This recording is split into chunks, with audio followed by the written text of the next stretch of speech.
বন্ধুরা, তোমাদের প্রত্যেককে আবারও স্বাগত আমার ইউটিউব চ্যানেলে।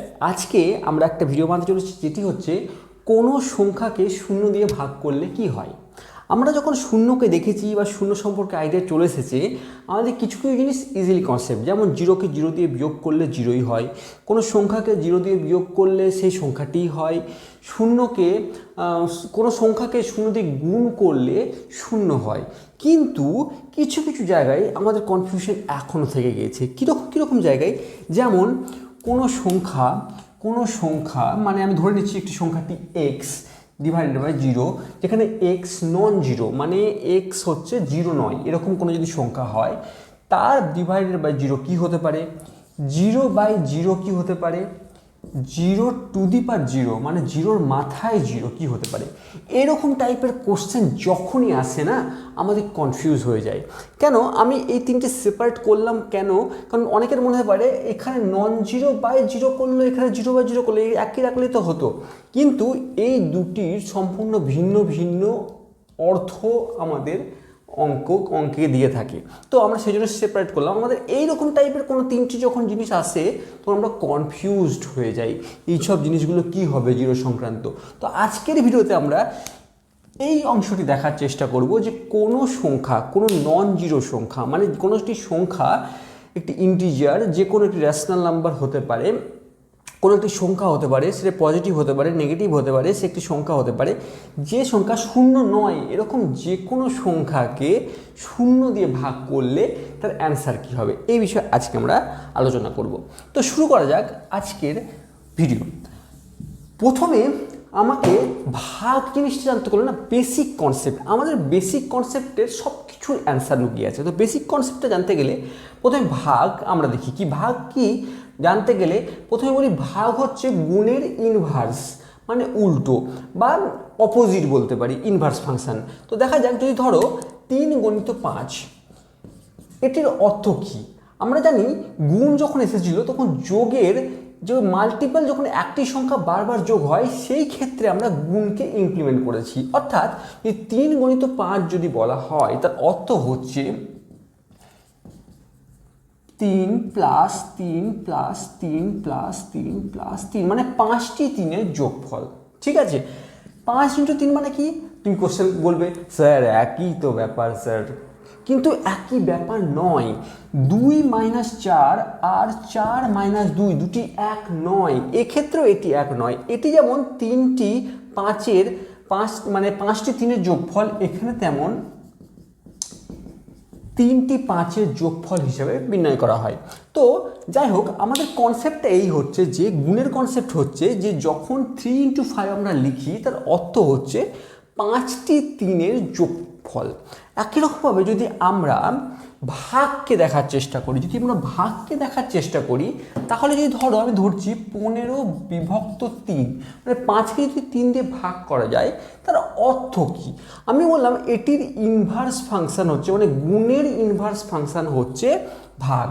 তো এটির অর্থ হচ্ছে যে এই 15কে কতবার 3 বিয়োগ করলে তার অ্যান্সার শূন্য হবে। ভালো করে বোঝার চেষ্টা করো, এই 15কে কতবার 3 বিয়োগ করলে, এই 15 থেকে কতবার 3 বিয়োগ করলে এর অ্যান্সার আসবে শূন্য। অর্থাৎ এরকম 15 minus 3 minus 3 minus 3 minus 3 minus 3 1 2 3 4 5। এবার দেখো তো, 15 থেকে 3 যদি আমি 3 3 6 7 8 9 10 11 12 13 14 15, অর্থাৎ 15 মাইনাস 15 মানে এটি ইজ ইকুয়াল টু 0।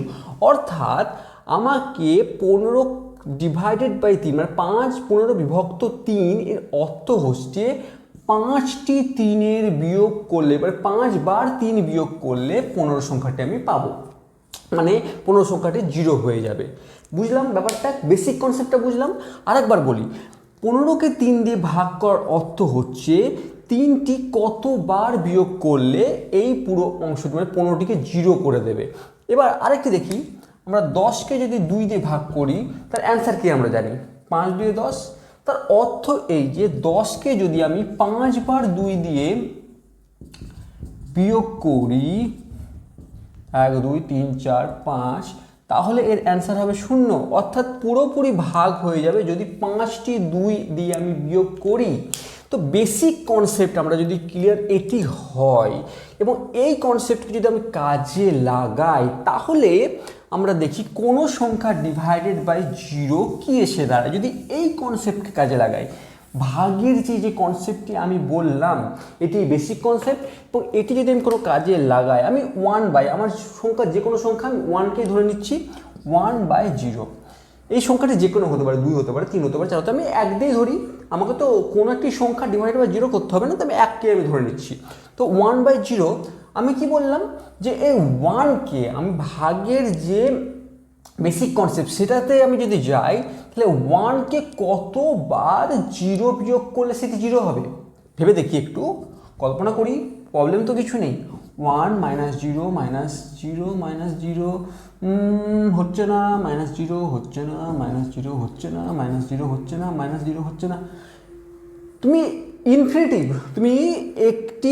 তুমি এই জিরো তুমি কন্টিনিউ মাইনাস করতে করতে ইনফিনিটিভ পর্যন্ত চলে যাও, তুমি হয়তো বলবে, তুমি হয়তো মাথায় আসছে ইনফিনিটি পর্যন্ত গেলে হয়তো হয়ে যাবে, কিন্তু একটু ভেবে দেখো, তুমি জিরোকে যতই 1 থেকে যতই জিরো মাইনাস করো না কেন, ইনফিনিটির দূর পর্যন্ত গিয়ে তুমি কোটি কোটি কোটি কোটি কোটি কোটি জিরো মাইনাস করলেও তুমি এর অ্যান্সার কি জিরো আনতে পারবে?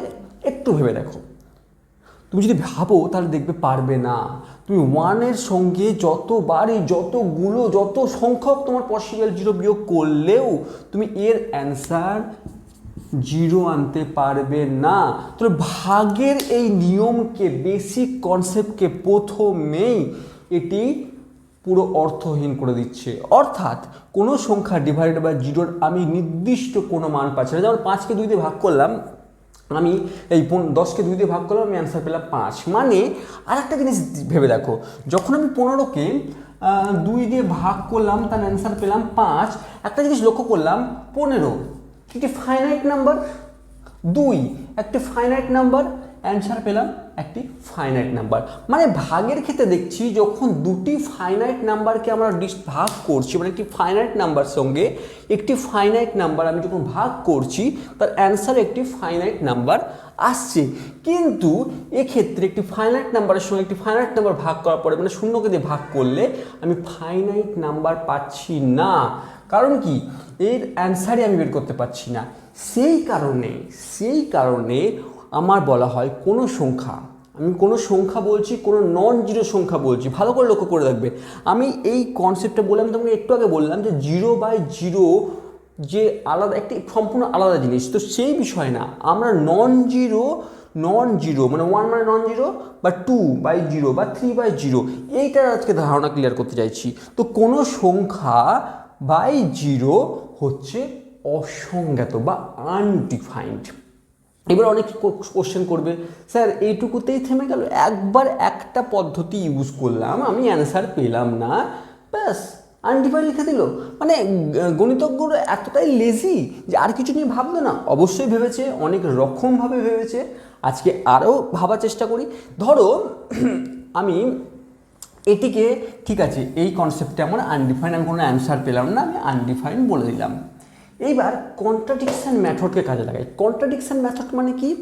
মানে আমি ধরে নেব হ্যাঁ এর ভ্যালু আছে বা এর ভ্যালু পাওয়া যায়, সেটা ধরে আমরা কাজ করব। কন্ট্রাডিকশান মেথডকে বুঝতে গেলে আগের ভিডিওতে আমি বুঝিয়েছি, বোঝার চেষ্টা করবে। ধরো তোমরা 2 বন্ধু, এখানে এটি হয়তো একটি প্লেস এ জায়গা, এটি একটি বি জায়গা, তোমরা এর মাঝামাঝি কোনো একটি জায়গায় সিতে দাঁড়িয়ে আছো। এটি একটি বাস স্ট্যান্ড, তুমি এই সিতে দাঁড়িয়ে আছো। তোমাদের যাওয়ার প্রত্যেকেরই উদ্দেশ্য হচ্ছে এ পয়েন্টে। তোমাদের উদ্দেশ্য, তোমরা 2 বন্ধু দাঁড়িয়ে আছো, 2 জন বন্ধু তোমরা দাঁড়িয়ে আছো একটি বাস স্ট্যান্ডে, এই সি পয়েন্টে বাস স্ট্যান্ডটা, এবং তোমরা প্রত্যেকেই এ ডাইরেকশানে তুই এই জায়গায় যাবে। এবার 2টি বাস এসে দাঁড়ালো, একটি বাস এদিকে যাবে, একটি বাস এদিকে যাবে, ঠিক আছে? তোমাদের দুজনের মধ্যে তর্ক বিতর্ক শুরু হলো। তোমরা কেউ জানো না কোন বাসটি কোন দিকে যাবে, বা সঠিক এই পজিশনে যাওয়ার জন্য বা কোন বাসটা ধরতে হবে তোমরা কেউই জানো না। এইবার তোমার এই বন্ধুটি একটু বেশি ওভার স্মার্ট, সে বলল না এই গাড়িটি এ পজিশনে যাবে। তো তুমি বললে ঠিক আছে ভাই, কোনো অসুবিধা নেই, চেপে পড়ি, চল দেখে নি যদি যাই তো ভালো, না যেতে বুঝে নেবো যে না গাড়িটা ভুল চুজ করা হয়েছে। তো দুজনে মিলে এই গাড়িতে চুজ করলো এবং পৌঁছালো বি পজিশনে। যাওয়ার দরকার ছিল এই পজিশনে, পৌঁছালো বি পজিশনে, মানে এই গাড়িটি ভুল চুজ করেছে। কন্ট্রাডিকশন মেথডটাও ঠিক তাই। আমরা প্রথমে ধরে নেব, আমাদের মন যেটা আসছে আমরা কি প্রমাণ করতে চাইছি যে কিছু বাই জিরো অসংজ্ঞাত। প্রথমে দেখলাম তো আমরা অসংজ্ঞাত ধরবো না, আমরা ভেবেই নেব যে কিছু বাই জিরো কোনো একটি সংখ্যা, কোনো একটি নাম্বার আসতেই পারে, সেটা ধরে আমরা কাজ করব। যদি সেটা ধরে আমরা দেখি সঠিক পজিশনে চলে গেছি, হ্যাঁ সঠিক পজিশনে চলে গেছি, তাহলে বলবো হ্যাঁ আমরা ঠিক ধরেছি, ধরাটা আমাদের ঠিক। আর যদি আমরা ভুল পজিশনে যাই তাহলে আমরা ধরে নেবো আমার ধরাটা ভুল ছিল। তো কোনো সংখ্যা মানে 1/0 মানে আমি ধরে নিলাম এ যে কোনো একটি ফাইনাইট নাম্বার, আমি কোনো একটি ফাইনাইট নাম্বার আমি ধরে নিলাম যে 1/0 করলে একটি আমি ফাইনাইট নাম্বার আমি পাবো। এইবার নেক্সট লাইনে গুণের নিয়ম অনুসারে, যদিও এটি গাণিতিক নিয়মের সব থেকে ভুল নিয়ম, তারপরেও আমরা এই প্রমাণটি করার জন্য আমরা এই পদ্ধতিটি ইউজ করছি। এটি ভুল নিয়ম, কারণ এটি পসিবল হয় না, আমি একটু আগে দেখলাম, কিন্তু আমি ধরে নিচ্ছি এটি পসিবল হয়, সেই ধরে কাজ করছি। তো যদি এটি ধরে নিই, ধরি এটা 1/0 = a, যেখানে a একটি ফাইনাইট নাম্বার, যে কোনো নাম্বার একটি ধরে নিলাম, তাহলে নেক্সট লাইন আমার কি হলো, এই জিরোটি এখানে গুণ আছে, এখানে এদিকে গেলে এর ভাগ আছে, এদিকে গুণ এলো। এইবার লক্ষ্য করে দেখো তুমি এই জিরোর সঙ্গে, আমরা তো জানি জিরোর সঙ্গে কোনো সংখ্যা গুণ করলে সে যাই সংখ্যা গুণ হোক না কেন, যাই সংখ্যা গুণ হোক না কেন সেটি জিরো হয়ে যাবে। তাহলে এই পোর্শন রাইট হ্যান্ড সাইডে আমি এর মান 1 বসাই, 2 বসাই, 3 বসাই, 4 বসাই, 5 বসাই, 6 বসাই, অগন্তিক যত সংখ্যায় বসাই না কেন আমি 1 নিয়ে আনতে পারবো না, 1 আনা পসিবল নয়। তো সেই হিসাবে আমি যে ধরেছি যে এ 1/0 কোন একটি সংখ্যা ফাইনাইট নাম্বার হবে, সেই ধরা বা সেই ধরার জিনিসটাই ভুল। তো আমার এখান থেকেও প্রমাণ হয়ে গেল যে 1/0 কোনো ভ্যালু পাওয়া যায় না, সেটি আনডিফাইন্ড। এবার অনেকের কোশ্চেন আছে, স্যার আমি যদি স্যার বাড়িতে বসে আমি স্যার অনেক খেটেছি, তারপর দেখলাম যে আমি 1/0.1 করলাম, দেখলাম আমি তার অ্যান্সার আসছে 10, 1/0.0001 করলাম, তার অ্যান্সার এলো 10,000। স্যার 1/0.1 2 3 4 5 6 1 করলাম স্যার, তার অ্যান্সার এলো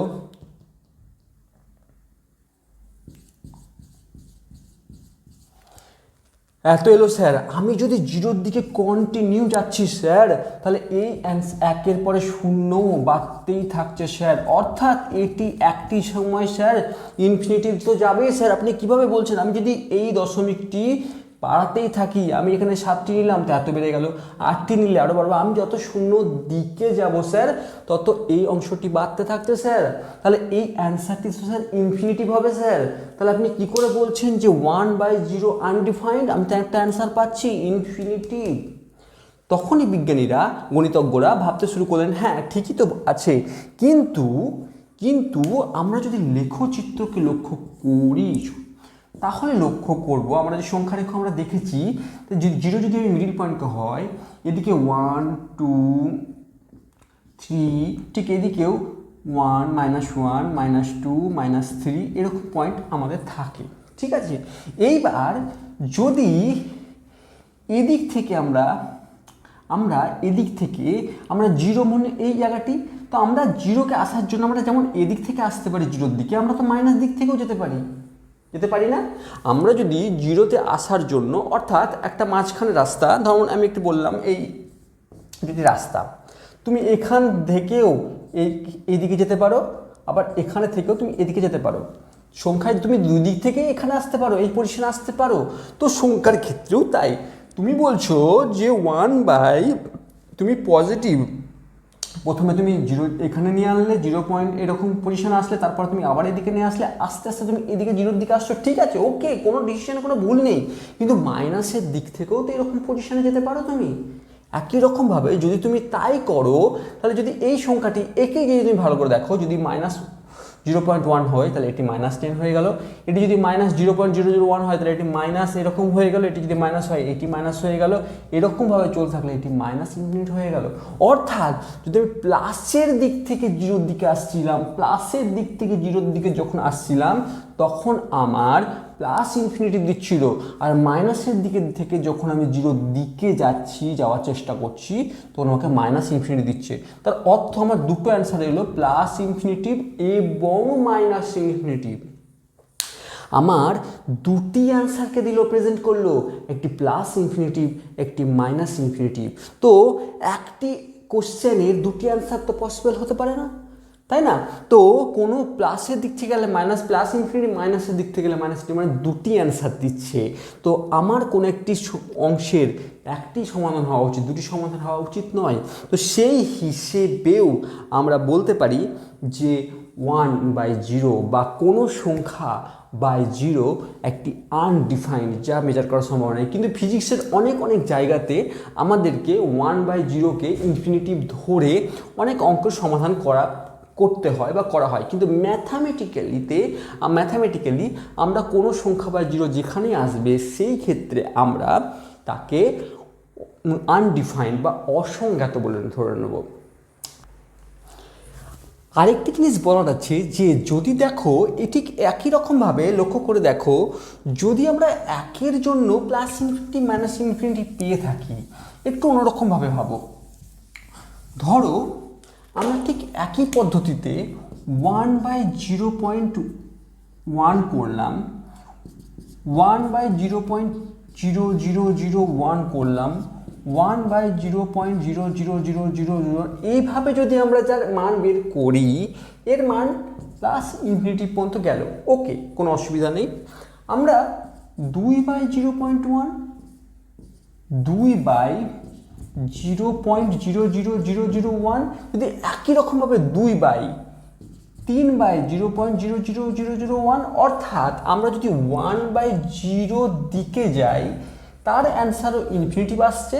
আমরা যদি 2/0 দিকে আমরা 0 দিকে যাই তার অ্যান্সারও আসছে ইনফিনিটিভ, বা 3/0 দিকে গেলেও তার অ্যান্সার আসছে ইনফিনিটিভ। ভালো করে লক্ষ্য করে দেখো, 1/কিছু মানে ধরো এটির মান হচ্ছে 10, এটির মান 10,000, এটির মান 10⁵, 6, 10⁸, 10⁸, এভাবে চলতে থাকবে। ঠিক একই রকমভাবে এটিও তো তাই, 3 × 10⁴, 4 × 10⁴, মানে যদি আমার এর অ্যান্সার আমার ইনফিনিটিভ হয় 3/0 দিকে যদি যায় তাহলে 3-এর উপর পাশে শূন্য পাতা থাকবে, মানে এটি যখন 10,000 তখন এটি 30,000, এটি 20,000। তো একই রকমভাবে বিভিন্ন সংখ্যার ক্ষেত্রেও যদি আমরা নিচের অংশটি 0-র দিকে নিয়ে যাই, সেটি প্লাসের দিকে থেকে হোক বা মাইনাসের দিক থেকে হোক, আমরা লক্ষ্য করব প্লাসের দিক থেকে গেলে প্লাস ইনফিনিটিভে গিয়ে শেষ হচ্ছে, মাইনাসের দিক থেকে গেলেও আমরা মাইনাস ইনফিনিটিভে শেষ হচ্ছে। তার অর্থ এরকম দেখাচ্ছে যে 1/0 is equal to infinitive, 2/0 is equal to infinity. আমি যদি প্লাসকে কনসিডার করি, 3/0 ইজ ইকুয়াল টু ইনফিনিটিভ। তার অর্থ যদি এটি হয়ে যায় তাহলে আমরা এখান থেকে বলতে পারি 1 is equal to 2 is equal to 3 is equal to 4, এভাবে চলতে থাকবে। তাহলে ভেবে দেখো, যদি এরকম পসিবল হয়ে যেত, যদি একটি নির্দিষ্ট মান পাওয়া যেত এই পদ্ধতিকে ইউজ করে, সেটি ইনফিনিটিভ যদি হতো, তাহলে একটা অদ্ভুত জিনিস তৈরি হয়ে যাচ্ছে যে 1-এর সঙ্গে 2-ও সমান হয়ে যাচ্ছে, 2-এর সঙ্গে 3-ও সমান হয়ে যাচ্ছে, 4-এর সঙ্গে 5-ও সমান হয়ে যাচ্ছে, এরকম সমান হতে থাকছে, যেটি পসিবল নয়। তোমরা প্রত্যেকে জানো যে 1, 2, 3, 4 সম্পূর্ণ আলাদা আলাদা সংখ্যা। তো এই পদ্ধতি ইউজ করলেও আমরা যদি ইনফিনিটিভ যদি ঘরেও কনসিডার করে নিই, তাহলে এই প্রবলেম চলে আসছে। আমরা এই প্রবলেম ফেস করছি যে আমাকে সব সংখ্যায় 1 নিয়ে চলে আসছে, তার মানে সব কিছুই ভুল, সংখ্যা তত্ত্ব ভুল করে দিচ্ছে, সব কিছু ভুল করে দিচ্ছে, 1-এর সঙ্গে 2কে 1 করে দিচ্ছে, 2-এর সঙ্গে 3কে 1 করে দিচ্ছে, সবকে ভুল করে দিচ্ছে। সেই কারণেই, এই রিজনের জন্যই আমাদের বলা হয় যে কোনো সংখ্যা ডিভাইডেড বাই 0 হচ্ছে অসংজ্ঞাত, বা যার মান কোনো রকমভাবে সংজ্ঞায়িত করতে পারা যায়নি বা পসিবল হয়নি। তো যদি তোমাদের প্রত্যেকের এই ভিডিও ভালো লেগে থাকে অবশ্যই শেয়ার করো, এবং যদি ভালো লাগে চ্যানেলকে সাবস্ক্রাইব করবো। এরকম আরও ভিডিও তোমাদের জন্য অপেক্ষা করছে। Thank you for watching.